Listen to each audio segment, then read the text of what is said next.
Hello everyone. Welcome to the Exia IAS academy. तो चलिए देखते हैं कौन से इम्पोर्टेंट न्यूज़ आर्टिकल हैं जो रेलेवेंट रहेंगे एग्ज़ाम पर्सपेक्टिव से।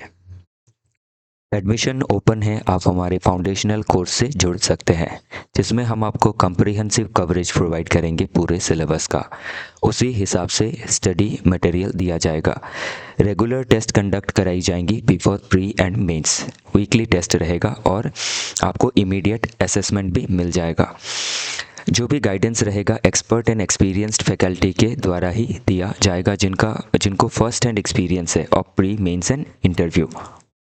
वन ऑन वन मेंटोरिंग के तहत आपके जितने भी डाउट है उनको कैटर किए जाएंगे।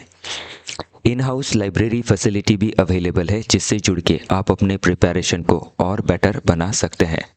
तो चलिए देखते हैं आज का पहला आर्टिकल।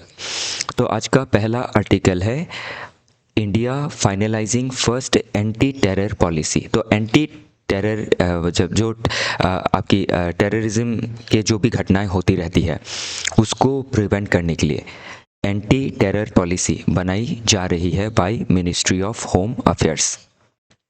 तो इसका कोर आर्ग्यूमेंट हम इसी के डिस्कशन में देखेंगे कि यूनियन होम मिनिस्ट्री जो है वो फाइनलाइज कर रही है ऑफ इंडिया फर्स्ट कॉम्प्रिहेंसिव। तो ये इंडिया का पहला comprehensive national counter terrorism policy and strategy होने वाला है।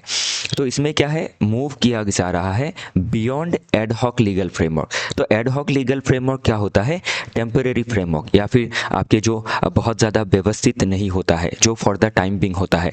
तो उस तरीके के एड हॉक अरेंजमेंट की जगह अभी permanent comprehensive national counter terrorism policy and strategy बनाई जा रही है। और इसमें क्या होगा, एक स्ट्रक्चर्ड स्ट्रैटेजिक डॉक्ट्रिन रहेगा कि किस तरीके से हमें टेररिज्म से लड़ना है। उसमें आपका चाहे रिक्रूटमेंट हो या फिर बॉर्डर का मिसयूज़ हो या फिर क्रॉस बॉर्डर फंडिंग हो या फिर ट्रेनिंग हो वगैरह वगैरह। तो इसमें की एरिया क्या फोकस किया गया है, जो आज के समय पे डिजिटल सर्ज हो रहा है, इसके वजह से डिजिटल रेडिकलाइजेशन हो रहे हैं। जो आपके टेरर ग्रुप है वो हमारे देश के यूथ को उनका जो वल्नरेबिलिटी है उसका फ़ायदा उठा के उनको रिक्रूट कर रहे हैं, उनका ब्रेन वॉशिंग कर रहे हैं वाया ऑनलाइन प्लेटफॉर्म लाइक आपका व्हाट्सएप हो, फेसबुक हो या फिर आपका इंस्टाग्राम हो, वट एवर इट इज़, जिसमें हम कम्युनिकेट कर सकते हैं। उसके बाद है बॉर्डर मैनेजमेंट। तो अभी इंडिया के आसपास जो 7-8 नेशन है तो उनका जो बॉर्डर इंडिया से सटा हुआ है वो काफ़ी वल्नरेबल है। फॉर एग्जांपल इंडिया नेपाल का बॉर्डर हो, तो अभी इंडिया नेपाल के बॉर्डर से क्या है, इलीगल पर्सन मोबिलाइज करना या फिर आपका इलीगल जो फेक करेंसीज है उसको मोबिलाइज करना या फिर आपका फंडिंग मोबिलाइज करना या फिर जो टेररिस्ट है उसको मोबिलाइज करना। इस तरीके के जो काम हम हैं वो जो काम है वो हमारे आसपास के जो पड़ोसी देश है उनके बॉर्डर से देखी जा सकती है, जैसे नेपाल हो या फिर आपका पाकिस्तान हो या फिर म्यांमार हो। ये सभी हम इसमें एग्जाम्पल के तौर पे ले सकते हैं, इंक्लूडिंग बांग्लादेश।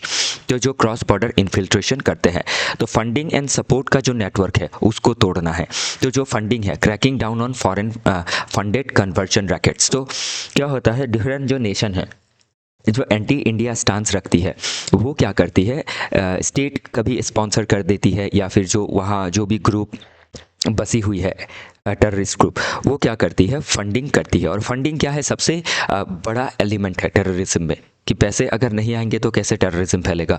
तो वो जो फंडिंग है उसको, उसका जो चैनल है उसको काटने के लिए इस पॉलिसी में ध्यान दिया गया है कि cracking down on foreign funded conversion rackets. तो उसमें आपके चाहे हवाला हो, मनी लॉन्ड्रिंग हो, इस सब चीज़ों में भी ध्यान दिया जाएगा।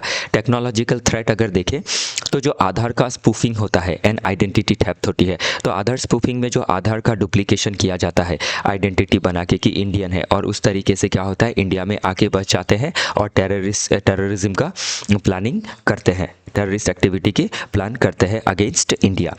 इंस्टीट्यूशनल इन्वॉल्वमेंट, तो ये जो पॉलिसी है बनाई तो गई है यूनियन होम मिनिस्ट्री के ज़रिए, लेकिन इसमें डिफरेंट जो ऑर्गन्स है आपके जो सिक्योरिटी से रिलेटेड है, एंटी टेररिज्म से रिलेटेड है, उसमें एनआईए है, नेशनल इन्वेस्टिगेशन एजेंसी, जो एक डेडिकेटेड एजेंसी है। देन है national security guard NSG, and then है net grid, national intelligence grid. तो इसको यूटिलाइज यूटिलाइज किया जा रहा है इंफॉर्मेशन निकालने के लिए। प्रेसिडेंट में अगर देखें तो ये जो भी पॉलिसी ली जा रही है बाय गवर्नमेंट ऑफ इंडिया, तो इससे पहले ऐसा कुछ पॉलिसी लिया गया था क्या? तो एक सिमिलर काइंड ऑफ पॉलिसी था, national policy and action plan for left wing extremism LWE was successful introduced in 2015। तो 2015 में लेफ्ट विंग एक्सट्रीमिज्म के जो एरिया है उनमें जो भी आपके एक्टिविटीज़ थी उसको ख़त्म करने के लिए नेशनल पॉलिसी लिया गया था और वो बहुत दूर सक्सेसफुल रहा है। तो हाल ही में हम देख सकते हैं कि जो इंसिडेंट है वो काफ़ी कम हो गई है और ख़त्म होने की कगार पे है। तो अभी जब ये पॉलिसी सक्सेसफुल रहा तो सिमिलर काइंड ऑफ पॉलिसी उसी एनर्जी के साथ लिया जा रहा है। की जो टर्म्स हैं उसका एक्सप्लेनेशन दिया गया है नेशनल काउंटर टेररिज्म पॉलिसी, जो अभी हमने देखा कि यह strategic document. Net grid already देखा, एक इंटेलिजेंस एजेंसी मास्टर डेटाबेस है जिसमें जो आपके टेररिस्ट रिलेटेड एक्टिविटीज़ होती है उससे जो भी जुड़े हुए लोग हैं, उनके अकाउंट है, उनके आपके सोशल मीडिया हैंडल हो, इन सभी चीज़ों को ट्रैक करते रहा जाता, ट्रैक इसमें डेटा रहता है जिससे ट्रैक की जा सकती है। लेफ्ट विंग एक्सट्रीमिज्म या फिर उसको माओइज्म या फिर नक्सलिज्म भी कहा जाता है, जो कि आपके रेड कॉरिडोर एरिया में है। रेड कॉरिडोर एरिया बोला जाए तो आपका ईस्टर्न इंडिया, सेंट्रल इंडिया और थोड़ा बहुत साउदर्न इंडिया का जो पार्ट है। देन इसमें डिजिटल रेडिकलाइजेशन क्या है? यूथ को रेडिकलाइज करना, एक्सट्रीमिज्म की जो थॉट है वो देना और रिक्रूट करना via including social media, via including encrypted chatting apps. Aadhaar spoofing क्या है? आधार का डुप्लीकेशन करना और इंडियन आइडेंटिटी को लेना। कन्वर्जन रैकेट क्या है? जो कन्वर्जन कराती है फंडामेंटल आइडियाज़ को देके, फंडामेंटलिस्ट आइडियाज़ को देके। हिस्टोरिकल इवोल्यूशन अगर इस इशू का देखें तो 2008 से पहले एड हॉक लीगलिज्म था। तो टाडा एक्ट था, कुछ ऐसा था, टेररिज्म एक्टिविटीज़ डिसरप्शन एक्ट, जो लैप्स्ड हो गया इन 1995। फिर पोटा था, प्रिवेंशन ऑफ टेररिज्म एक्टिविटीज़, तो इसको भी 2004 में रिपील किया गया। तो एक बार ये प्रीलिम्स में पूछा जा चुका है। 3-4 इसमें ऑप्शंस दिए थे और उसमें से कौन सा अभी फंक्शनिंग नहीं है, जैसे UAPA फंक्शनिंग है और आपका NSA फंक्शनिंग है, पोटा और टाडा नहीं है, वो क्वेश्चन ऑलरेडी पूछा जा चुका है। तो आप देख सकते हैं कि किस तरीके से क्वेश्चन बनता है। तो ये डिटेल्स भी हमें क्या है ध्यान में रखना ज़रूरी है। और लार्जली क्या है आपका handle as a law and order issue. तो स्टेट लिस्ट में जो लॉ एंड ऑर्डर इशू है उसकी तरह देखा जाता है, टेररिज्म को देखा जाता था तो प्री 2008। फिर 2008 में जब मुंबई में काफ़ी ज़्यादा जो दर्दनाक अटैक था बाय टेररिस्ट ग्रुप जिसको पाकिस्तान ने बैक किया था, ISI ने बैक किया था, तो उस समय आपकी इस अटैक के बाद ही गवर्नमेंट ने इसकी पूरी रिस्पॉन्सिबिलिटी ली और गवर्नमेंट ने जो भी लैक्यूनास थी उसको दूर करने की कोशिश की। और पोस्ट 2008 में आप रिफॉर्म देख सकते हैं। नेशनल जो इन्वेस्टिगेशन एजेंसी है, जो एक फेडरल काउंटर टेरर एजेंसी है, इसको एक डेडिकेटेड एजेंसी की तरह बनाया गया इन 2008। फिर आया UAPA, तो ये तो 1967 से ही है, लेकिन इसको आपका और स्ट्रेंथन किया गया। जैसे एक पर्सन को भी क्या किया जा सकता है, आपका बैन किया जा सकता है, ओके, टेररिस्ट डिक्लेयर किया जा सकता है। पहले पूरा ग्रुप को किया जा सकता था, तो ये इसने स्ट्रेंथन किया, मतलब UAPA का अमेंडमेंट ने आपके स्ट्रेंथन किया लॉ को और एंटी टेरर प्रोविजंस को और ज़्यादा आपकी शक्ति दी। 2012 में देखें तो NCTC बनाने की कोशिश की गई थी बाय सेंट्रल गवर्नमेंट। तो NCTC है क्या? National counter terrorism centre, NCTC, but failed हो गया। क्यों? क्योंकि स्टेट ने चिंता जताई कि जो स्टेट का पावर है उसके ऊपर ओवर रीच होगा बाय सेंट्रल गवर्नमेंट, तो ये आइडिया एक बार ड्रॉप हो गया। 2015 में देखें तो national policy and action plan बनाया था लेफ्ट विंग एक्सट्रीमिज्म के लिए, जो हमने ऑलरेडी देखा। 2019 में NIA को और पावरफुल बना दिया गया, साइबर क्राइम को प्रिवेंट करने के लिए, ह्यूमन ट्रैफिकिंग को प्रिवेंट करने के लिए। प्रेजेंट में देखें तो नई पॉलिसी फॉर्मलाइज होने वाली है जो फाइनल स्टेज में है। लॉजिकल एंड फिलोसॉफिकल बेसिस से अगर इस आर्टिकल को देखें तो क्या इसमें फिलोसॉफी या फिर लॉजिक हम लगा सकते हैं? तो फिलोसॉफिकली अगर हॉब्सियन व्यू को हम देखें तो हॉब्स ने क्या कहा था कि स्टेट को बहुत ज़्यादा पावरफुल बनना है। क्यों? ताकि क्या की जा सके, सभी की लिबर्टी और लाइफ को प्रोटेक्ट की जा सके। तो अभी अगर हम टेररिज्म को प्रिवेंट नहीं कर पाते हैं तो इसमें स्टेट क्या होता है, अपनी जो ऑब्लिगेशन रहता है वो फुलफिल नहीं कर पाता है। तो ये देखना ज़रूरी है। स्टैंडर्डाइजेशन वर्सेस फ्रेगमेंटेशन, तो इसमें स्टैंडर्डाइजेशन वर्सेस फ्रेगमेंटेशन में हम क्या देख सकते हैं कि टेररिज्म इज़ ए ट्रांसनेशनल जो एक क्राइम है, इंटर स्टेट क्राइम है। तो स्टेट के बीच भी हम एक से दूसरे स्टेट में किस तरीके से टेररिज्म फैलता है या फिर आगे बढ़ता है वो हम देख सकते हैं। और टेररिज्म एक ट्रांसनेशनल क्राइम है कि दूसरे नेशन के जो आपके ग्रुप है वो दूसरे नेशन को अटैक करते हैं। तो इसमें फ्रेगमेंटेड पॉलिसी होने से हम इसको टैकल नहीं कर पाएंगे, इसीलिए एक centralised standard operating procedure is required. तो ये लॉजिकली रिक्वायर्ड है, इसीलिए इसको बनाया जा रहा है ताकि सेंटर और स्टेट आपके प्रीएम्प्टिव एक्शन ले सके।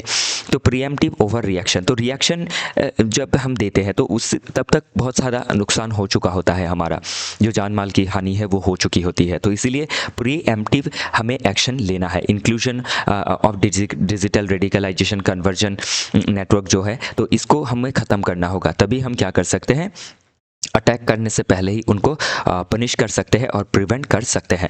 बाकी चैलेंज अगर देखें रिलेटेड टू द इशू, तो एक फेडरल फिक्शन अभी भी है एनआईए को लेके, क्योंकि एनआईए क्या है, एनआईए किसी स्टेट में जांच करने के लिए एनआईए को कोई परमिशन की ज़रूरत नहीं होती है, वो पूरे इंडिया के अंदर कहीं भी केस ले सकता है।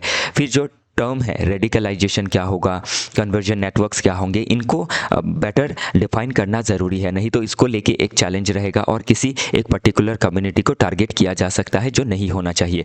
डेटा प्रिवेसी एक कंसर्न रहेगा, क्योंकि जो नेट ग्रिड है उसका इंक्रीजिंग इस्तेमाल हो रहा है सर्विलियंस के लिए, टू काउंटर डिजिटल रेडिकलाइजेशन। तो इसमें किसी भी इंसान का क्या हो सकता है, जो अकाउंट है उसको सर्विलियंस पे डाला जा सकता है। तो इससे क्या होता है, जो एक हमारा राइट है under article 21 right to privacy, जिसको ऑनरेबल सुप्रीम कोर्ट ने डिक्लेयर किया था इन केएस पुट्टा स्वामी जजमेंट में, तो वो वायलेट होगा। कोऑर्डिनेशन में अभी एक दिक्कत देखी जा सकती है, जैसे आईबी है तो ये देश के अंदर इंटेलिजेंस गैदर करती है, फिर आपका रॉ है वो देश के बाहर इंटेलिजेंस गैदर करता है, और एनआईए को ये सब इंटेलिजेंस जब मिलती है तो इसे एनआईए क्या करता है, जो टेररिज्म का थ्रेट है उसको न्यूट्रलाइज करने की कोशिश करता है। प्लस लोकल पुलिस का इंटेलिजेंस है, तो अभी लोकल पुलिस को कुछ इंटेलिजेंस मिला तो वो आईबी तक नहीं पहुंचता है, रॉ तक नहीं पहुंचता है, आईबी का इंटेलिजेंस जो है वो रॉ तक नहीं पहुंचता है, रॉ का इंटेलिजेंस आईबी को नहीं पहुंचता है, मतलब या फिर पहुंचता तो है तो भी बेटर कोऑर्डिनेशन नहीं हो पाता है। तो ये सभी काफ़ी बड़ी दिक्कत है, ओके, जिसको टैकल करना ज़रूरी है। मल्टी डायमेंशनल एनालिसिस से देखें तो सोशल में पॉजिटिव क्या होगा, ग्रेटर सेफ्टी रहेगी सिटीज़न के लिए। नेगेटिव देखें तो पोलराइजेशन हो सकता है जो नहीं होना चाहिए। देन पॉलिटिकली अगर देखें तो इसमें जीरो टॉलरेंस टू टेररिज्म का जो स्टैंस है ये काफ़ी सराहनीय है। लीगली अगर देखें तो जो आपके हार्मोनाइजेशन है वो लाना ज़रूरी है among between BNS and UAPA, क्योंकि बीएनएस में भी काफ़ी सेक्शंस है जो आपके टेरर रिलेटेड चीज़ों से जुड़ती है, और यूएपीए में भी है, तो इसको सिंक्रोनाइज करना ज़रूरी है। आर्टिकल 21 लिबर्टी और आर्टिकल 25 फ्रीडम ऑफ रिलीजन के बारे में बात करता है रिगार्डिंग कन्वर्जन एस्पेक्ट, तो इसको भी हमें एक बैलेंस रख के चलना होगा। एथिकली अगर देखें तो national security and civil liberties protect करना स्टेट का सबसे बड़ा जिम्मेवारी है। इंटरनेशनली देखें तो हम अपने जो भी फोर्स है या और इंटरनेशनल लेवल पे जो भी टास्क फोर्स है उनके साथ अलाइन कर सकते हैं, जैसे FATF है, फाइनेंशियल एक्शन टास्क फोर्स, ताकि हम क्या कर सके, ब्लैक लिस्टिंग करा सके of different terror organisation. Next point में अगर हम देखें इकोनॉमिकली, तो जब एक देश का जो एनवायरनमेंट है, स्पेशली सिक्योरिटी एनवायरनमेंट, वो सेफ रहता है तो उस देश में क्या होती है, इकोनॉमी जो होता है वो ग्रो करती है, इन्वेस्टमेंट्स वगैरह जो है वो काफ़ी आगे रहता है, ओके। नेक्स्ट इसमें जो लिंकेजेस है एनसीईआरटी के साथ वो दिखाई गई है कि आप क्या किताबें पढ़ेंगे एनसीईआरटी की अगर आप सेल्फ प्रिपरेशन कर रहे हैं तो। बाकी देखिए जो भी मेन टर्मिनोलॉजीज़ है, की आइडियाज़ है, वो हमने आपको समझा दिया है। लिंकेजेस है क्या, विथ यूपीएससी सिलेबस। तो यूपीएससी का आप इंटरनल सिक्योरिटी देखिए, टेररिज्म देखिए, cyber security, border management, money laundering, different perspective से ये क्वेश्चन बन सकता है। प्लस इसमें आप जीएस पेपर 2 से responsibility between centre and state, ये सभी चीज़ें, issues and challenges in pertaining to the federal structure regarding questions बन सकती है। तो उसमें आप इसको एक एग्जाम्पल की तरह जिक्र कर सकते हैं। नेक्स्ट, किस तरीके के जो क्वेश्चंस हैं पास्ट में बने हैं वो भी मेंशन किया गया है। वे फॉरवर्ड में क्या करना है, कोऑपरेटिव फेडरलिज्म को इंस्टीट्यूशनलाइज करना है, कैपेसिटी बिल्ड करनी है डिफरेंट जैसे स्टेट पुलिस फोर्स है उसकी, या फिर जो साइफर फॉरेंसिक है उनका, कम्युनिटी को एंगेज करवाना ज़रूरी है, क्योंकि जो रेडिकलाइजेशन है उसको काउंटर हम सॉफ्ट पावर से ही कर सकते हैं, बाय एंगेजिंग सिविल सोसाइटी और religious leaders and families. Safeguard में अगर देखें तो आपका जो robust oversight mechanism to prevent the misuse of anti terror law, तो एंटी टेरर जो लॉ है उसका भी मिसयूज नहीं होना चाहिए। और बॉर्डर टेक्नोलॉजी को डेवलप करना ज़रूरी है, जैसे डिप्लॉय करना comprehensive integrated border management system CIBMS। देखते हैं next topic, making legislative scrutiny rigorous and process driven. तो क्या है पूरा आर्टिकल, क्या कौन से चीज़ों के बारे में बात कर रहा है, कैसे हम लेजिस्लेटिव जो या फिर लॉ मेकिंग प्रोसेस है उसमें किस तरीके से स्क्रूटिनी को बढ़ा सकते हैं, प्रोसेस को और बेटर कर सकते हैं ताकि हम बेटर लॉ अचीव कर सके, तो वो हम इसमें देखने वाले हैं। तो चलिए देखते हैं अगला आर्टिकल कि किस तरीके से जो लेजिस्लेटिव प्रोसेस है, लेजिस्लेटिव मतलब लॉ बनाना। तो अभी हमारे देश में जो हमारे देश का कॉन्स्टिट्यूशन है उसका 7th जो शेड्यूल है वो डिवीजन ऑफ पावर प्रिंसिपल को दिखाता है, जिसमें 3 लिस्ट है, central list, then state list and concurrent list. तो सेंटर स्टेट में सेंटर लॉ बनाती है, स्टेट लिस्ट पे स्टेट लॉ बनाता है, और कंकरेंट लिस्ट में सेंटर स्टेट दोनों लॉ बना सकती है। तो लॉ बनाना क्यों ज़रूरी है, हमारे देश में रूल ऑफ लॉ है और जो भी काम होगा वो लॉ के हिसाब से ही होगा। तो इसीलिए हर एक्टिविटीज़ के लिए गवर्नमेंट को एक लॉ चाहिए होता है। तो अभी हमारे देश में एग्जीक्यूटिव फंक्शन करने के लिए जो डिफरेंट लॉ का जो बिल है उसको पहले बिल बनाती है, बिल बना के पार्लियामेंट में देती है, और पार्लियामेंट में जाने के बाद नियम क्या होता है कि वो आपकी पार्लियामेंट्री कमेटी में जाएंगी, क्योंकि पार्लियामेंट में क्या होता है, जैसे हमारी लोकसभा में 543 मेंबर है, तो इतने ज़्यादा लोग जो है वो आपके डिफरेंट फील्ड में एक्सपर्ट नहीं हो सकते हैं, या फिर जो बेटर डिबेट एंड डिस्कशन है वो नहीं हो सकता है। इसलिए बिल का हर कोना बारीकी से जांचना और उसको बेटर तरीके से एनालिसिस करना वो काफ़ी ज़रूरी होता है, और इसी के लिए क्या है, पार्लियामेंट्री कमिटीज़ को बनाया गया है। लेकिन आज के जो समय है उसमें हम देख सकते हैं कि parliament is increasingly bypassing the establish system of parliamentary committee. तो पार्लियामेंट्री कमेटी है जैसे डिपार्टमेंट रिलेटेड स्टैंडिंग कमिटीज़, तो उनको बाईपास किया जाता है। पार्लियामेंट में ही क्या होता है, थोड़ा बहुत डिबेट डिस्कशन होता है और बिल का सारा पहलू को समझा नहीं जाता है और पास कर दिया जाता है। ऐसा होने से क्या होता है, वो पर्टिकुलर जो लॉ बनता है वो उसमें या तो वो राइट्स वायलेट कर देता है या कॉन्स्टिट्यूशनल प्रिंसिपल को वायलेट करता है, और फाइनली उसमें लिटिगेशन लग जाता है, उसके अगेंस्ट पिटीशन आ जाती है कोर्ट में, और तब क्या होता है, जो पर्टिकुलर लॉ है वो आपका फंक्शन नहीं कर पाता है और जुडिशरी का भी बर्डन बढ़ता है। तो इन सभी चीज़ों को हमें ठीक करना ज़रूरी है। तो this trend undermine the quality of legislation. तो जो लॉ का क्वालिटी होना चाहिए, बेटर लॉ बनने चाहिए, वो क्वालिटी अंडरमाइन हो जाता है और एक लीगल एम्बिग्विटी रहती है जिसकी वजह से कोर्ट में केसेस लग जाते हैं। तो इसीलिए legislative scrutiny must be rigorous. तो लॉ बनाने से पहले उसके ऊपर काफ़ी ज़्यादा रिगोरस तरीके से स्क्रूटिनी किया जाना काफ़ी ज़रूरी है। और जो लॉ मेकिंग है वो प्रोसेस ड्रिवन होना चाहिए, कि जो प्रोसेस है, ड्यू प्रोसेस है, उसके तहत ही लॉ को बनाया जाए। की पॉइंट अगर देखें तो कॉम्प्लेक्सिटी ऑफ मॉडर्न लॉ, तो आज के समय पे आप ध्यान दे सकते हैं, जैसे इंश्योरेंस हो, ऑटोमिक एनर्जी सेक्टर का प्राइवेटाइजेशन के ऊपर लॉ बनाना हो या अमेंडमेंट लानी हो, तो इन सभी चीज़ों के लिए क्या है, काफ़ी टेक्निकल चीज़ें हैं, ये काफ़ी मॉडर्न चीज़ें हैं। तो इनके ऊपर लॉ बनाने के लिए सिर्फ लेजिस्लेटर्स काफ़ी नहीं है, क्योंकि काफ़ी ज़्यादा टेक्निकल नॉलेज की ज़रूरत पड़ती है। तो इसीलिए जो फ्लोर डिबेट होता है पार्लियामेंट में वो इनसफिशिएंट है फॉर डीप अंडरस्टैंडिंग। तो इसीलिए क्या है, आपका हाउस के अलावा भी, मतलब पार्लियामेंट, लोकसभा और राज्यसभा में भी अगर आपके सेंट्रल लिस्ट का बिल है और स्टेट अगर लॉ बना रही है, स्टेट लेजिस्लेटिव असेंबली लॉ बना रही है, तो लेजिस्लेटिव असेंबली में जो कमेटी है उसमें जाना काफ़ी ज़रूरी है। ये बात ऐसा हो गया कि अगर सिर्फ हाउस में डिबेट हुआ, इट मीन्स हम ड्रोन ड्रोन के साथ किससे फाइट कर रहे हैं? नाइफ के साथ। कि हम ड्रोन का जो पावर है उसको समझ ही नहीं पा रहे हैं। तो इसीलिए जो मॉडर्न कॉम्प्लेक्स प्रॉब्लम है उसको समझने के लिए जो पर्टिकुलर बिल है, उस बिल को समझने के लिए कमिटी स्टेज में बिल का जाना काफ़ी ज़रूरी है। तो डिक्लाइन इन रेफरल्स, तो रेफरल में काफ़ी कमी देखी गई है कि इन करंट लोकसभा, अभी जो लोकसभा चल रहा है उसमें सिर्फ 11 बिल को ही आपका कमिटी स्टेज में भेजा गया है आउट ऑफ 42 बिल्स। और जो डिस्क्रिशनरी पावर है वो काफ़ी ज़्यादा है। तो एक बिल जो है, मोस्टली जो भी लॉ बनती है वो आपके जो एग्जीक्यूटिव होते हैं, जैसे समझ लीजिए कि कोई आपके सिक्योरिटी रिलेटेड कोई लॉ बनाना है तो उसको ministry of home affairs he draft करती है बिल को, तो वो होता है गवर्नमेंट बिल। एमपी जो ड्राफ्ट करते हैं उसको कहा जाता है प्राइवेट मेंबर बिल। तो प्राइवेट मेंबर बिल का पास होने का चांसेस का भी कम होता है।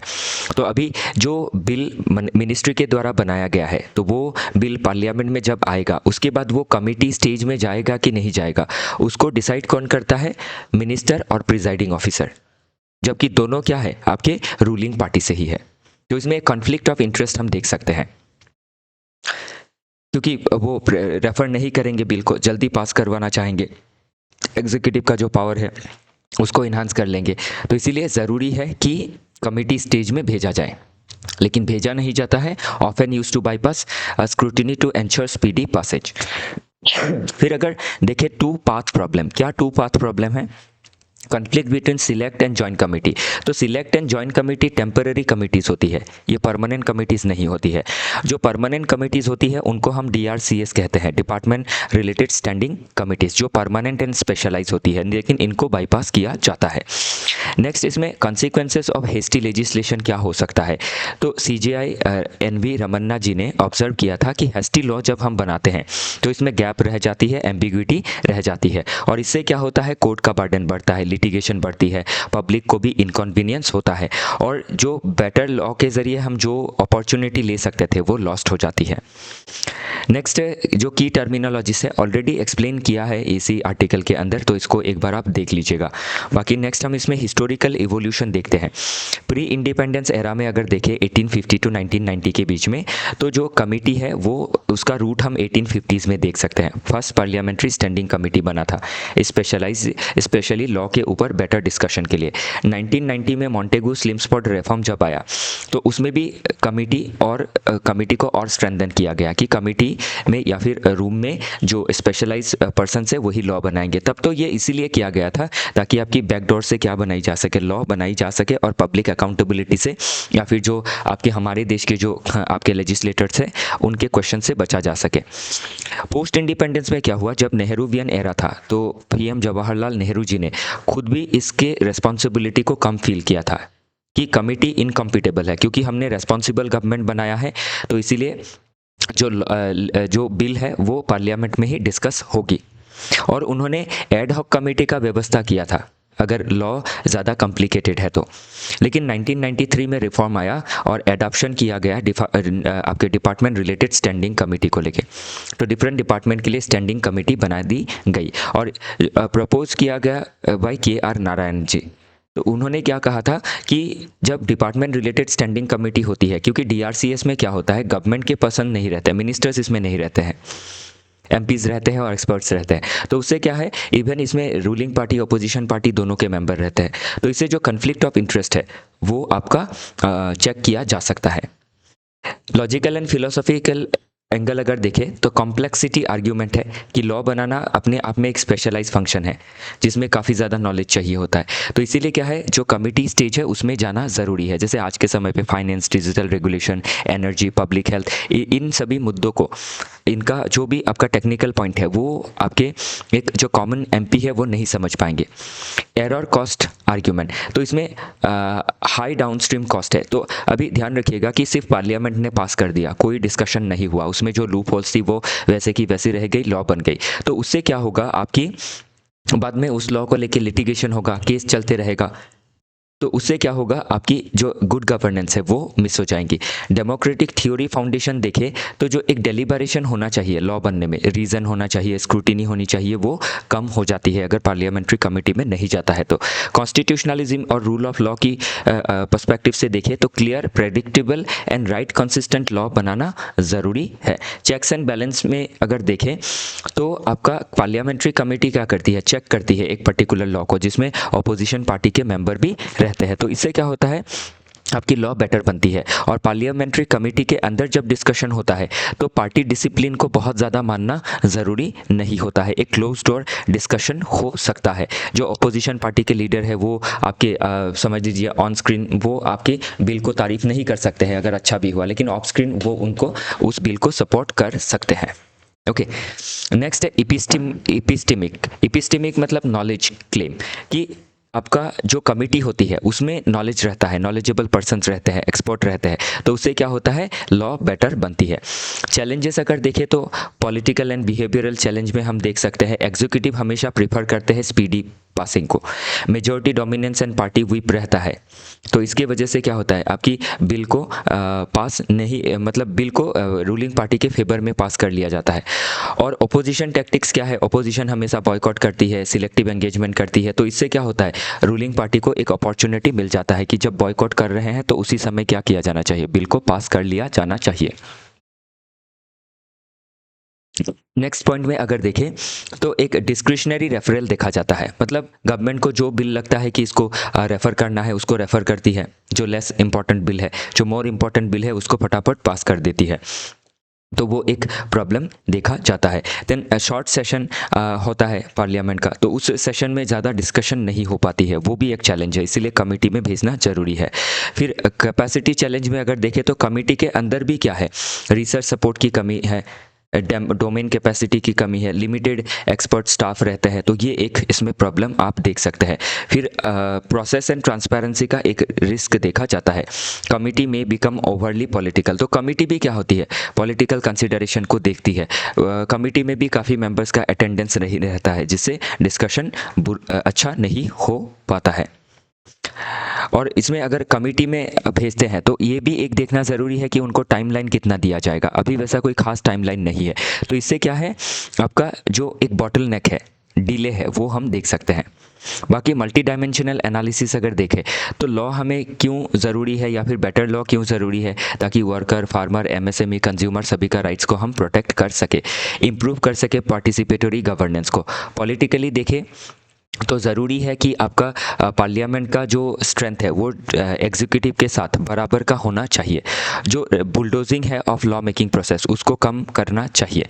ओके, पॉलिटिकल पर्सपेक्टिव से देखें, लीगल पर्सपेक्टिव से देखें तो क्लियरिटी जो है लॉ की वो बढ़ानी ज़रूरी है, एम्बिग्यूटीज़ को कम करना ज़रूरी है, और उसके लिए आपकी पार्लियामेंट्री कमिटीज़ ज़रूरी है। एथिकली देखें तो कन्फ्लिक्ट ऑफ इंटरेस्ट जो है उसको कम करना ज़रूरी है। इंटरनेशनली अगर देखें तो जो डिफरेंट मैच्योर्ड डेमोक्रेसी है, जिसमें डेमोक्रेसी है, डेमोक्रेटिक प्रोसेस से लॉ बनता है, तो उसमें भी क्या होता है, हैविली कमिटी के ऊपर रिलाई देखा जाता है।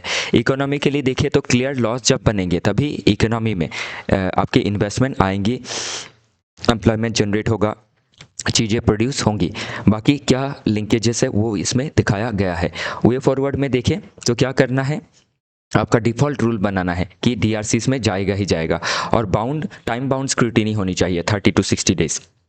जो कमेटी है उसकी कैपेसिटी को बढ़ानी चाहिए, जैसे डोमेन रिसर्च हो, लेजिस्लेटिव ड्राफ्टर हो, डाटा एनालिसिस हो, एसेट्रा। जो भी डिबेट डिस्कशन होता है उसमें ट्रांसपेरेंसी होनी चाहिए, सभी का पार्टिसिपेशन होना चाहिए जितने भी मेंबर है, और एक क्वालिटी कंट्रोल होना चाहिए।